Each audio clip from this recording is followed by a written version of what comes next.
Hello there. How are you guys today? I wanted to come to you guys and talk to you about the difference between raising adopted children. When you're raising adopted children, it is not the same as biological children. And I don't know about you, but even as an adoptive mom, I wasn't fully prepared for what the differences actually look like, right? And so today we're going to talk a little bit about that, dive into why it looks different, how it presents differently, and see if we can't give you an answer to some of the questions that you have as an adoptive mom. For those of you that don't know me, my name is Brooke Fremouw. I am an adoptive mom to 11 beautiful children with 16 years of adoption experience. I've taken children from birth all the way to children that are 18 years old. So my kids now range from 8 years old to 25 years old. I have all ethnicities and genders and background differences, and so I have a lot to be able to draw off of to share with you folks. I am going to be putting a link in the comments section below if you're interested in talking about the ways in which you've got children presenting with their issues. What I do is I exchange the chaos in hearts and in homes for peace. And so if your adoptive family is in need of more peace, please reach out, book a strategy call with me, and I will be happy to spend 45 minutes just kind of breaking down what your family circumstance looks like, okay? So with all of that said, let's go ahead and get started. Adopted kids, why? Why is it different than a biological child?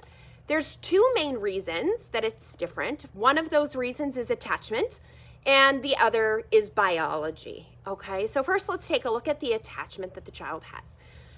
When a baby is conceived and is in utero, if you have carried a baby to term, you know that you are very connected to this baby. In the case of one of my children, I have a really sacrificial, generous, kind, functional, loving birth mom. You see, she placed her child for adoption out of medical necessity. She actually was in a relationship while living at a full-time care facility. She is the youngest person at that care facility at the time. She was around 30 years old. And she simply can't take care of herself because she died, literally. She had died for hours in her sleep. And they had resuscitated her. She was in a coma for months, came out of a coma, went all through the therapies. And at the end of the day, she's got some brain damage from not having oxygen to her brain for a long period of time. For her to raise a baby would have been virtually impossible. She, like I said, she can't keep a job. She can't even go into a grocery store and remember how she got there, what she's doing there, because her short-term memory is so compromised from that experience. So when she got pregnant, for her, they said, you shouldn't even carry this baby to term. You're very high risk. And she said, there is no way that I'm going to let this baby go. So she carried my child all the way to term. And we have an open adoption. And an open adoption is a fantastic thing because in attachment issues, open adoption with a healthy, functional birth parent is the ideal situation to help your child work through attachment issues. But in most of the cases with most of my children, they didn't get that during their pregnancy. They either got drug exposure, alcohol exposure, domestic violence, neglect with no prenatal care, no ultrasounds. Those were their prenatal experiences, right? So their attachment issue actually goes all the way back to in utero. This is significant because what the child normally learns through that whole 9-month incubation period, if you want to call it that, is that mom is loving, gives off love hormones to the baby, and that mom can be trusted to meet the baby's needs. When the in utero environment does not meet the baby's needs, that baby has an insecurity from the beginning. But either way, the attachment is broken at the time that baby is no longer with the mom. If you're a mom that's given birth through water birth or done any kind of, what do they call those women? Midwife. Midwife care, you know how important it is to have that physical contact with that baby after it is born. Well, in the case of a child being removed because it's addicted to drugs or removed because the mom is in a domestic violence situation and already lost custody of multiple children, that child doesn't get those nurturing moments, right? There's a book out, it's called The Primal Wound, and I highly suggest if you've done an infant adoption or are going to be doing an infant adoption and reading this book, there are scientific studies that show that that in utero attachment is so strong that literally 20 years later, with no idea what birth mom looks like, what birth mom's history is, a child can go to a raw lineup of women where there is one birth mom and the rest, of course, are not. And just by smell and sense, the child can pick out which one is their birth mom. That's how significant that attachment is. And when you break that attachment, whether it's for the right reasons or whether it is for wrong reasons, it doesn't matter. When that attachment is broke, fundamentally, the child has this as their subconscious dialogue. It is saying to them, the one person in this world that should have never betrayed you, that should never throw you to the wolves, that should always be there for you, is not. And therefore, you can't trust that anybody else will be in your life because the one person that was supposed to be isn't. And if they're not, who will? Who will be? Whew. That's a really hard subconscious statement to process, especially with the immaturity of a child, right? Especially when the circumstances are beyond their control. They did nothing to increase their odds, right? Like they didn't bring this on. The mother did.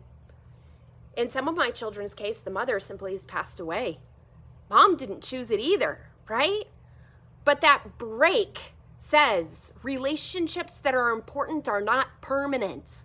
They're not permanent. And that messes with the mind of a child.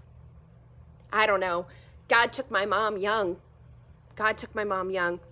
She was in her 50s when she was diagnosed with cancer, and she battled it for 7 years, and I lost my mom far too young. And I think the thing God taught me when I lost my mom at a young age was that the younger you are when you lose your mom, the bigger the wound. And I believe that. I believe that wholeheartedly. I believe that for my children, and I believe that for me. You see, we think about what it could have been, what it should have been. I see my children and I think, wow, she was such a powerful grandmother influence when they were babies.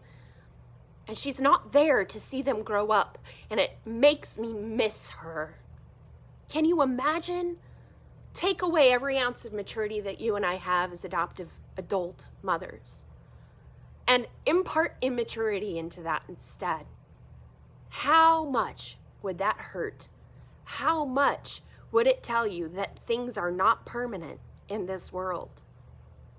So attachment is one of the fundamental things that our children struggle with. And the reality is over and over and over again, our jobs as moms is to battle against that subconscious mantra that they have and to show them that we are here to stay, that we are here to parent them and love them and to be there for them and to teach them that relationships can be healthy, that love doesn't equal hurt and rejection, that love can last a lifetime.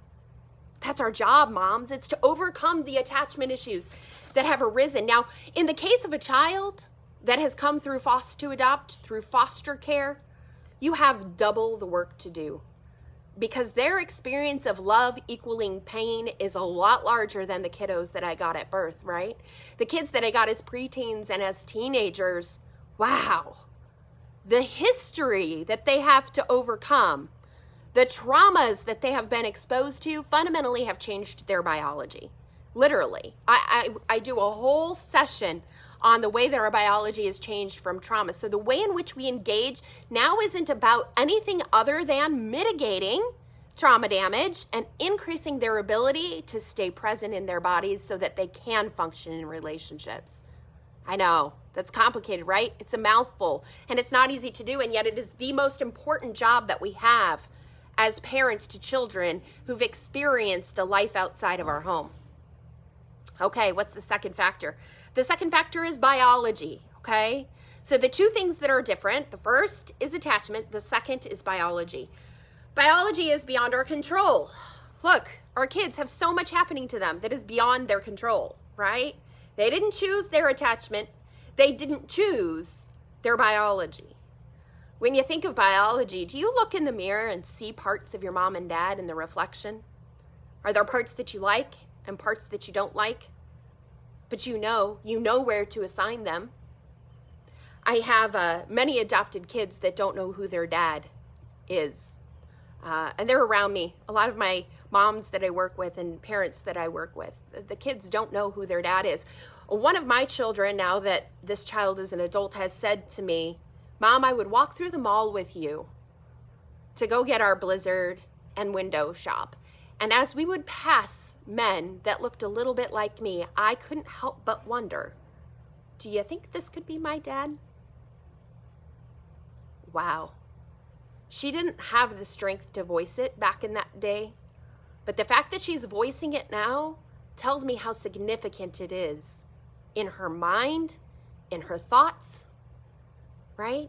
And then there's those forms that you get to fill out every time you go to the doctors that talks about your predisposition to all sorts of things, from mental illness to cancer to diabetes. And it's another reminder that you don't know your biology, that you've got questions that you don't have answers to, that you likely will never have answers to. It's hard.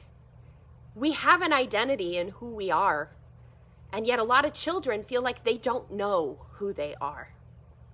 Thankfully, in our home, we're Christians, so we know our identity in Christ. That's something powerful that we can give our children, but not all children have that. Not all families believe in that. And yet it's so important to still be able to give our children as much identity as we can possibly give them and honor their heritage, right? Honor, if they're Hispanic, man, Cinco de Mayo is awesome, right? Being able to embrace, I have tribal children, so we embrace, Indian tacos and powwows and visits to the museum on their Indian reservation. We want to honor the things that are beautiful and unique to their heritage. Have you seen my children's hair? My Native Americans, have the most beautiful hair that you could ever imagine and the most beautiful golden brown skin. We want to honor that and remind them who they are is special and unique and beautiful, right? How do these two issues show up for our children? How do the attachment being broken and the biology show up? It oftentimes brings up not just identity issues, but it brings up insecurities. Am I good enough? If I was better, if I was more, maybe my mom would have sobered up for me. Gosh, I don't know, my first mom left me.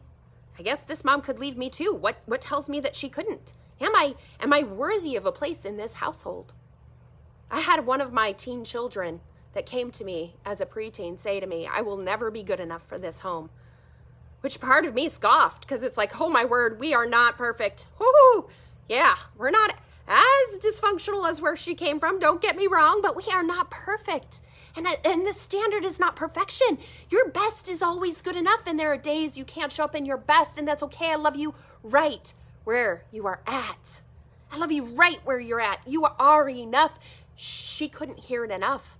She still can't hear that enough because her history has taught her otherwise. Permanency is no such word. She has no experience in her world in which permanency exists.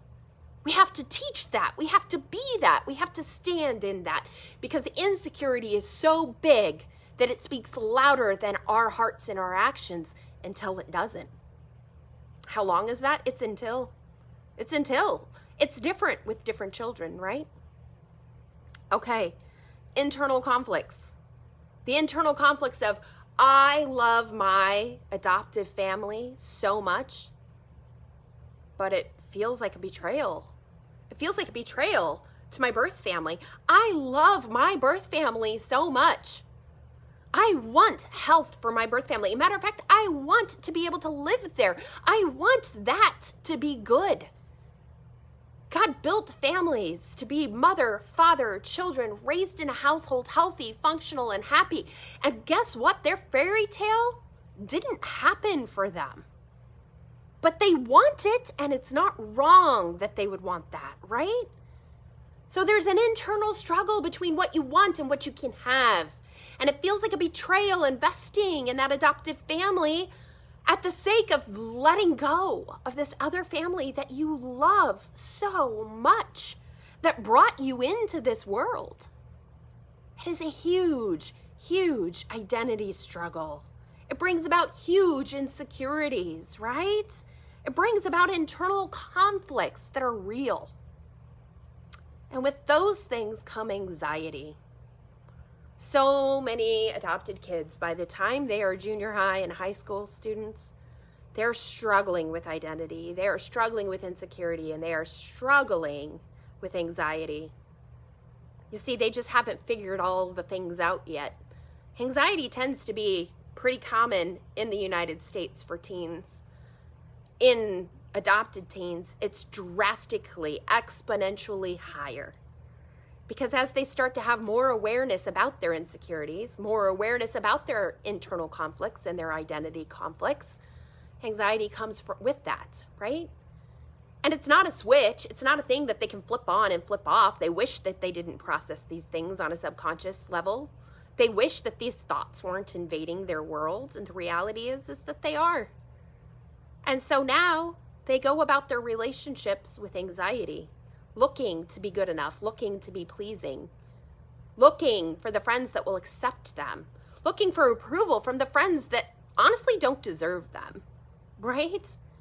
The anxiety can be huge. So let's just recap. What are the two things that are fundamentally different about raising adopted children? It is attachment and biology. Attachment and biology drive insecurities, identity conflicts, and anxiety for our children, and for all the right reasons. They're right thoughts and behaviors according to their circumstances. Are they helpful? No. They're not helpful thoughts. They're not helpful behaviors that come from those thoughts, right? But they're appropriate and they're right. And so as parents, what we need to do is put ourselves in a position of being able to speak to the things that they can't speak to themselves, right? And that's what I do. I help moms, adoptive dads, to be able to work with their children to calm the chaos that's in their hearts and in their homes, to overcome these conflicts, to overcome the things that are robbing them of peace, both internally and externally in the home. If you're interested in learning more about that and me talking to you about your specific family, check out the comment section. There is a link there for you. I would love to be able to spend 45 minutes chatting with you about what it would look like to implement some strategies that are really different than what the behavioral health community and the mental health community is currently doing for your adopted child. It's a very, very different approach. It is not at all a therapeutic approach, right? It's not psychological care. So I've been able to really make a difference in my home, learned the hard way, and are walking through it on a daily basis. And I want to walk through it with you. Thank you for paying attention. I appreciate your time. I appreciate you investing in developing yourself so that you can be the best adoptive mom and dad that you could possibly be. Take care, guys.